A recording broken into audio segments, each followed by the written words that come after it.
నమస్కారం, మీరు చూస్తున్నారు చాణక్య న్యూస్. నేను స్వాతి. కృతి బిడ్డలకు పాలకుల శాపాలు. దశాబ్దాలుగా విసిగిపోయిన గిరిజనులు. తరాలు మారినా తలరాతలు మారలేదు. గిరిజనుల గోస తగలదా మీకు? బయట వారికి అందమైన వాతావరణం, ఆహ్లాదకరమైన ప్రాంతం, అమాయకపు బ్రతుకులు. గిరిజన వాసులకు దురదృష్టమైన జీవితాలు. వారికి ఉన్న సమస్యలు చాలవా అన్నట్టు రెవెన్యూతో మరిన్ని సమస్యలు. దశాబ్ద కాలంగా ఎన్నో వినతులు ఇచ్చినా, ఎంతో మందితో మొరపెట్టుకున్నా వారి సమస్యకు పరిష్కారం లేదు. కనీసం వారి ఫిర్యాదును పట్టించుకున్న పాపాన పోలేదు.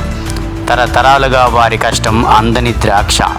శ్రీకాకుళం జిల్లా పాతపట్నం నియోజకవర్గంలో హిరమండలం మండలానికి చెందిన గిరిజన తండా పెద్దగూడ గ్రామాన్ని 6 కిలోమీటర్ల దూరంలో ఉన్న కొత్తూరు మండలంలో విలీనం చేయమంటే చేయడం లేదు. వారికి సచివాలయంకు వెళ్లాలంటే 16 కిలోమీటర్లు దాటుకుంటూ హిరమండలం మండలానికి చేరాలి. దాదాపు గంట ప్రయాణం తర్వాత హిరమండలం రెవెన్యూ కార్యాలయానికి చేరుకుంటారు. అదే కొత్తూరు మండలం అయితే పావు గంటలో చేరుకుంటారు. వీరి పంచాయతీ హిరమండలం మండలంలో ఉంది. వీరి రెవెన్యూ గ్రామం కొత్తూరు మండలంలోకి వస్తుంది. వీరికి హౌసింగ్ పథకం కావాలంటే 2 మండలాల్లో తిరిగి విసిగి వేసారాల్సిందే. మీరు ఆ మండలానికి చెందుతారంటే మీరు ఆ మండలానికి చెందుతారని వారికి అధికారులు తలనొప్పిగా మారారు. వారి సమస్యను వారి మాటల్లోనే వినండి.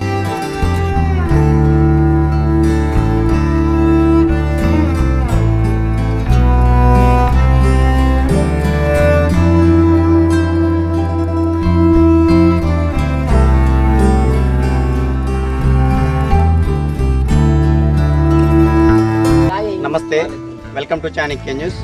మనం పాతపట్నం నియోజకవర్గం హిరమండలం మండలం. ఇక్కడ గిరిజన గ్రామం. ఇది చాలా పైన ఉంటుంది, కొండపైన ఉండే అందమైన పల్లెటూరు అని చెప్పొచ్చు. చాలా మలుపులు తర్వాత హైట్లో ఉండే పల్లెటూరు ఇది. ఇక్కడ సీతంపేట, ఆడలి అటువంటి సుందరమైన గ్రామం. బట్ వీళ్ళ కష్టాలు చూస్తే వర్ణనాతీతంగా ఉన్నాయి. వీళ్ళ విచిత్రమైన కష్టాలు వీళ్ళకి ఉన్నాయి. అందరికంటే చాలా సమస్యలు ఉంటాయి. మౌలిక సదుపాయాలు లేవనో ఇంకోటైనా బట్ ఏంటి అన్నిటికంటే కొంచెం విచిత్రమైన సమస్య. ఆ సమస్య ఏంటో మీకు తెలియపరిచేందుకు గ్రామస్తులు మనతో ఉన్నారు. వాళ్ళని అడిగి వాళ్ళ మాటల్లో మనతో పాటు సర్పంచ్ గారు నందిని గారు ఉన్నారు.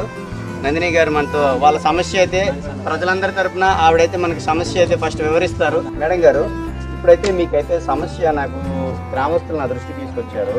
ఏంటంటే మీకు ఇక్కడికి కొత్తూరు మండలం అయితే మీకు చాలా దగ్గరగా ఉంది, హిరమండలం మండలం అయితే చాలా దూరంగా ఉంది. కానీ మీ పంచాయతీ వచ్చేసి హిరమండలం పరిధిలోకి వెళ్తుంది. ఏదైనా ఆఫీసు పరంగా పనులు కానీ, రెవెన్యూ పనులు కానీ, లేకుంటే పోలీస్ స్టేషన్ పని కానీ ఏదైనా వెళ్ళాలి అంటే మీకు సజావుగా సాగే పరిస్థితి లేదు. కొంచెం కష్టతరం అవుతున్నాయని చెప్పేసి గ్రామస్తులు చెప్పారు. దీనిపైన మీరేమంటారు? మీకు ఇక్కడ నుంచి కొత్తూరు ఎంత దూరం? మాకు కొత్తూరు అంటే చాలా దగ్గర అండి. హిరమండలం అంటే చాలా లాంగ్. ఇక్కడ కొత్తూరు వెళ్ళాలంటే మాకు ఒక అరగంట పడుతుంది. హిరమండలం వెళ్ళాలంటే గంటన్నర ఇలా పడుతుంది. అందుకు మేమే ఇంతకు ముందు ఏంటంటే ప్రభుత్వం కోరింది ఏంటంటే మాకు మండలం ముందు మాకు రావాలి, కొత్తూరు మండలం రావాలి. మాకు హిరమండలంలోన ఏవైనా పనులు మాకు జరుగుతాయి.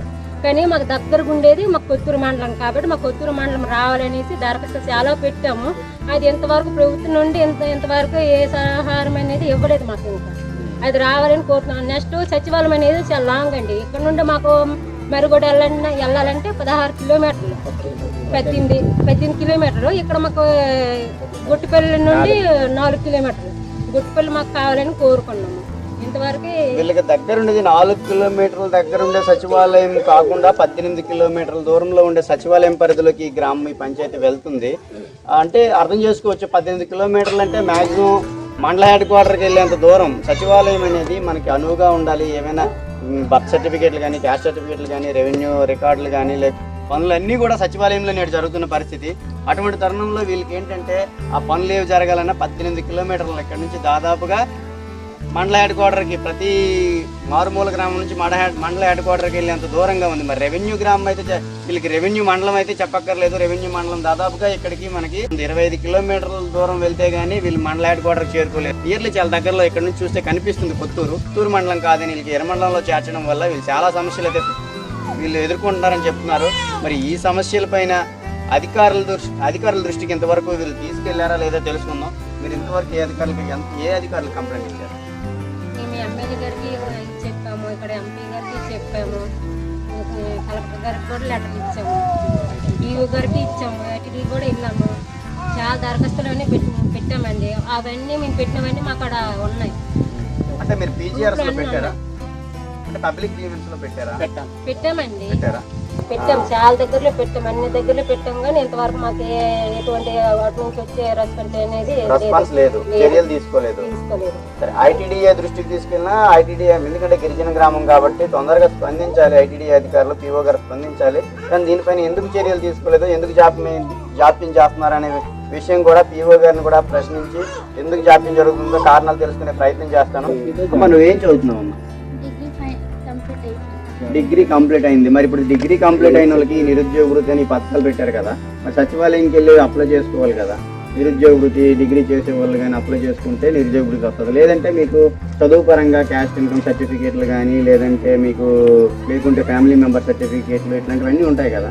ముఖ్యంగా స్టూడెంట్స్కి ఏంటంటే క్యాస్ట్ ఇన్కమ్ ఈ సర్టిఫికేట్లు ఉంటాయి కదా, ధృవపత్రాలు, వాటి కోసం మీరు ఎటువంటి కష్టాలు పడుతున్నారు? చాలా దూరం కదా, ఇక్కడ నుంచి సచివాలయంకి వెళ్ళి అక్కడ మళ్ళీ అప్లై చేయాలి.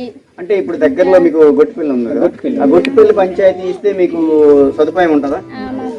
ఎంతసేపులో చేసుకోవచ్చు ఇక్కడికి వెళ్ళడానికి? గొట్టిపల్లి ఒక అరగంట, పావు గంటలో మీరు సచివాలయానికి చేరుకోవచ్చు. సొంత సచివాలయంలో కొన్ని పనులు అవుతాయి, బయట సచివాలయంలో కొన్ని పనులు అది చూపించమంటారు. ఎందుకంటే కొన్ని రికార్డులు మాకు ఇక్కడ ఓపెన్ అవ్వట్లేదు. ఇప్పుడు రేషన్ కార్డు సమ్ కరెక్షన్స్ కానీ ఇట్లాంటివన్నీ ఈ సచివాలయం పరిధిలోకి రాదు, ఇక్కడ ఓపెన్ అవ్వని చెప్తారు. అండి, ఈ సమస్య అనేది మీకు ఎన్ని సంవత్సరాల నుంచి ఉంది? దాదాపు అంటే ఎరపాడ వచ్చేసి కొత్తూరు మండలం కదా, కొత్తూరు మండలం. మీకు రెవెన్యూ గ్రామం కొత్తూరు మండలంలో ఉంది, కానీ మీ పంచాయతీ హిరమండలం మండలానికి వెళ్ళిపోయింది. మా హిరమండలం మండలానికి మాకేం తెలియదు, కానీ మా తాతలు మా నాన్నలు ఏం జరిగిందో మాకు ఆయనకే తెలుసు.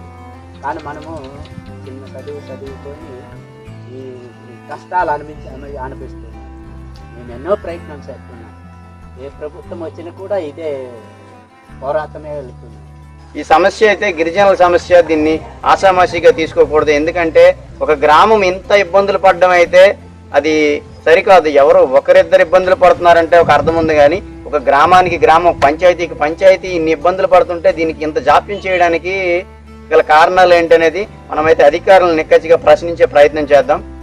అంటే గత ప్రభుత్వం ఈయన అన్నట్టు గత ప్రభుత్వం నుండి ఈ ప్రభుత్వం వరకు మేము ఈ మండలం కావాలి, పుత్తూరు మండలంలో చేర్పించాలి అనే ఉద్దేశంతో మేమైతే పోరాడుతున్నాం. ఉదాహరణకు చూస్తే ఇప్పుడు హౌసింగ్ మాది మా పంచాయతీకి వచ్చింది. అయితే హిరమండలం మండలం హెడ్ క్వార్టర్లో ఉండడం వల్ల ఏటన్నారంటే కొత్తూరు ఎంఆర్ఓ గారికి అడిగితే మీకు ఒక లెటర్ తేవాలి, జేఈ గారు డిఈ గారితో ఒక లెటర్ తెచ్చిన తర్వాత మేము సంతకం పెడతాం, లేకుంటే మేము పెట్టమంటే మళ్ళీ ఇరుమండలం వెళ్ళాము. ఇరుమండలం వెళ్ళి మళ్ళీ మాట్లాడి లెటర్ తెచ్చుకున్నాము. లెటర్ తెచ్చేసి మళ్ళీ గొట్టపల్లి సచివాలయం కొత్తూరు మండలంలోన పరిధిలో ఉంది కాబట్టి గొట్టపల్లి సచివాలయం వీఆర్ఓతో మాట్లాడి వాళ్ళు నచ్చితే మాకు సైన్ చేసి ఇస్తారు, లేకపోతే ఇవ్వరు. ఎందుకంటే మీది రెవెన్యూ పరంగా ఇక్కడ ఉంది, కానీ మీ మండలం వచ్చేసి ఇరుమండలం అంటున్నారు. మాకు గిరిజనులు అంతా చాలా ఇబ్బందులు పడుతున్నాము. అందుకు మాకు ఒకే రూట్కి వెళ్ళాలంటే కొత్తూరు మండలం గొట్టపల్లి సచివాలయంకి విలీనం చేసి మా పెద్దగొడ్డు పంచాయతీని మంచిగా చేయాలంటే అభివృద్ధి కార్యక్రమం కానీ రైస్ వచ్చేసి కొత్తూరు మండలం నుండి వస్తుంది. ఆధార్ కార్డు కానీ రేషన్ కార్డులోను కానీ కొత్తూరు మండలము ఏర్పాడు అని పోస్టు ఇలా మా డేటా మొత్తం ఉంది. మండలం పంచాయతీ ఎనర్జీ పని మాత్రమే ఏరుమండలం నుండి వస్తుంది. హౌసింగ్ ఏరుమండలం మండలం నుండి శాంక్షన్ అవుతుంటే కొత్తూరు రెవెన్యూ ఆఫీస్కి వెళ్ళాలి. చాలా ఇబ్బంది.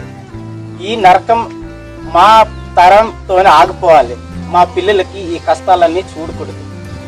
ఆ ఉద్దేశంతో గ్రామస్తులు కానీ గ్రామ పెద్దలు కానీ సర్పంచ్లు వార్డు మెంబర్లు మేమందరం కోరేది ఏంటంటే తీర్మానించుకునేది ఏంటంటే కొత్తూరు మండలం గొట్టపల్లి సచివాలయంలోనే విలీనం చేసి మా కష్టాలని తీర్చాలనేసి ఈ ప్రభుత్వాన్ని ఈ రాష్ట్ర గవర్నమెంట్ని కోరుతున్నాం.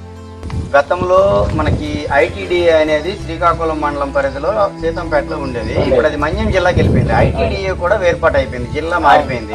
ఐటీడీఏలో ఈ చాలా వరకు వినిపిస్తున్నది ఏంటంటే ఈ శ్రీకాకుళం జిల్లా నుంచి వెళ్ళిన గిరిజనులకి ఐటీడీఏలో అంత ప్రాధాన్యత ఇవ్వట్లేదు, మన్యం జిల్లా గిరిజనులకు మాత్రమే ప్రాధాన్యత ఎక్కువ ఉంటుంది. ఏ సంక్షేమ పథకాలు కానీ ఏది కానీ వాళ్ళకి రెస్పాండ్ అవుతున్నారు కానీ మాకు రెస్పాండ్ అవ్వలేదని ఈ ఒక ఇదైతే వినిపిస్తుంది. అది ఎంతవరకు వాస్తవం? అది ఉన్న వాస్తవమే.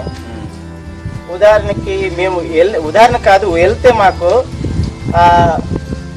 ఏదైతే మేము ఆర్జీ పెడుతున్నామో ఆర్జీని కొద్దిగా లేటుగా వస్తుంది. మళ్ళీ ఏదైతే మేము అవకాశాలు ఉన్నా సరే మా దుక్కు రావట్లేదు. ఆ మన్యం దుక్కు అయితే వెళ్ళిపోతుంది. ఏవైనా మనం పెట్టుకున్న ఏదైతే మా గిరిజనుల నుండి పొందుతున్నామో అవి మేము పొందట్లేదు. అవతల మన్యం జిల్లాకి వెళ్తున్నాయి. ఇప్పుడు హాస్పిటల్ ఉంది మా ఇరిమండలం, అంటే మా పుత్తూరు శ్రీకాకుళం జిల్లా మాది. అది వచ్చేసి మన్యం అయితే గర్భిణీ స్త్రీకి సకాప్కి వెళ్తే మీది మన్యం కాదు, శ్రీకాకుళం. కాబట్టి మీరు వెనకుండండి, మాకు అయిన తర్వాత మీకు సకాప్ చేసుకోండి అంటారు. లేకుంటే ఎందుకు ఇక్కడ వచ్చారు, శ్రీకాకుళం వెళ్ళొచ్చు కదా అంటారు. ఈ కష్టం మాకు రాకుండా ఉండాలంటే గవర్నమెంట్ చూసుకోవాలి.